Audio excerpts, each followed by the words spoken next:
Hello there. This is, maybe you've heard this before. It's a YouTube channel. We talk about change and growth and your brain and being a better person and ignoring hateful stuff and all. Like, no matter what anyone says to you, they aren't right unless you let them be. So if somebody wants to try to put their narrow-mindedness onto you, and narrow-mindedness is like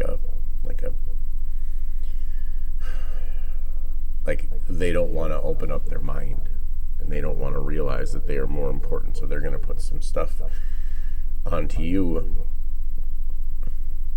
and try to make you feel something because of what they're lacking inside of themselves. So when someone tries to make you feel guilty, or they try to say, I never did that to you, they're just one, deflecting because they don't want to deal with the pain that they caused somebody else, and two, that's about them. They're gonna try to skew the situation in their mind so they can walk away and be happy with the situation. Plus, if they have made you feel guilty for a long time, they're going to continue to try to make you feel guilty because it's worked, because you've let them. Because we let people treat us in a certain way, and we allow people to be a certain way around us, and we allow people a certain leeway when we know them for a long time, or we let them say things that are rude, or say things that aren't right, or transfer their insecurities onto us. And we really try to deflect that and act like it's okay, nothing's wrong, I'm not hurt, even though you are hurt, and you can be hurt, and people are going to hurt you, and it doesn't mean that you have to keep doing it, but sometimes you're going to have to change your mind. Sometimes you're going to have to look at a situation and say, wow, this really isn't working here. I'm not happy and I need to change. And a lot of people need a change. And they don't want to acknowledge that they need a change, so they just keep doing what they're doing until they die, or an accident happens, or something else happens. And then all of a sudden they're like, well, I got to change something. And we just seem like we're just flying through this. We're flying through space on a rock. And we are acting like we are the most important things ever. And we aren't. We are just tiny little specks in a gigantic universe. And we aren't that important. But you are super important. We're everything and nothing all at once. And it's amazing that we can be that way. It's amazing that our beings are able to be like that. But then you also have the people who are bitter and angry and upset at their parents for 40 years. And there's no point in being bitter and angry and upset at somebody else. Like, you're mean to your kids because your parents were mean to you, and you haven't dealt with the unhealed inner child that has been traumatized. So you are going through life going, well, it's, what does your inner child need? And that's the basic question of the year. What does your inner child need? What does your inner child need today? Sometimes it might be respect, it might be to not feel guilty, it might be all of these things. But we are not feeding our inner child or bringing our inner child out into our lives because we act like we're supposed to be so important. We act like we're just so insanely important in our own lives. And if we're not important, then what are we? Well, you're a human being. You need to work on your trauma, and you need to work on all of your stuff that is going on in your head that you haven't dealt with. Whether it's that your dad died when you were 11, or your mom died when you were 6, or that your uncle decided he was going to assault you, or whatever. Whatever it was that happened to you, you have to deal with it. Because if you don't deal with it, you'll run from it forever. And the sooner you deal with it, so like if you deal with it in your 20s, then that's great. That's great. You should deal with it and you deal with it then. But if it's also like you're not going to deal with it, then you're never going to deal with it. And you're probably always going to find somebody that will help you enable yourself. Because there's always going to be somebody out there who's like, oh, well, I have kids with you, I have to stay, or, oh, well, we have this wonderful family. And It's made up. You're making it up in your head. You're making all this stuff up in your head. And even sometimes when people know the difference, they won't change. They refuse to change. And that's okay. Nobody has to change. No one has to change. I can't make you change. I can make me change. And that's beautiful. And I'm enjoying change. I'm enjoying the change. I'm enjoying the way life is changing. I'm enjoying the everything. And that's the beauty of it all, is that we don't want to acknowledge that we are change.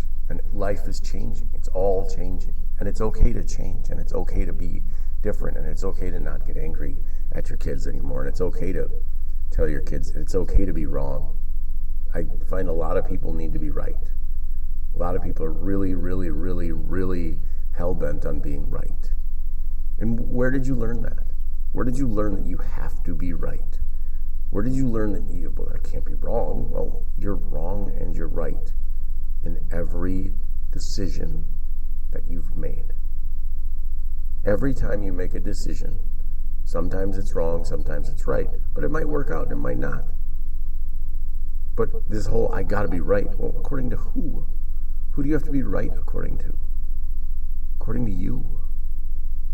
You have to be right according to what you think you want, based on what you were given as an idea when you were a child. All of your ideas are rooted in some form of or another of the way that you were raised. So how we were raised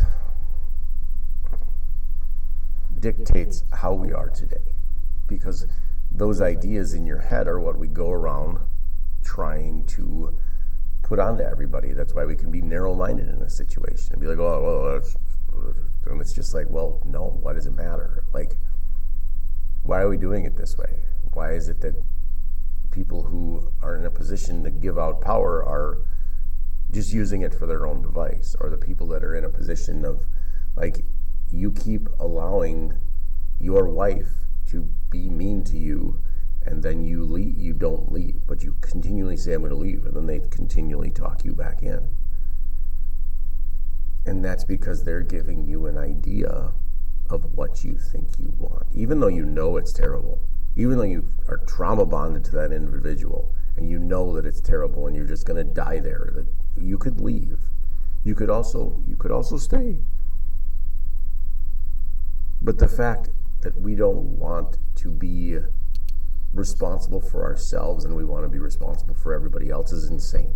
It's insane the way it's become, the way it is. Like, well, I can't believe that Sharon would do that to me.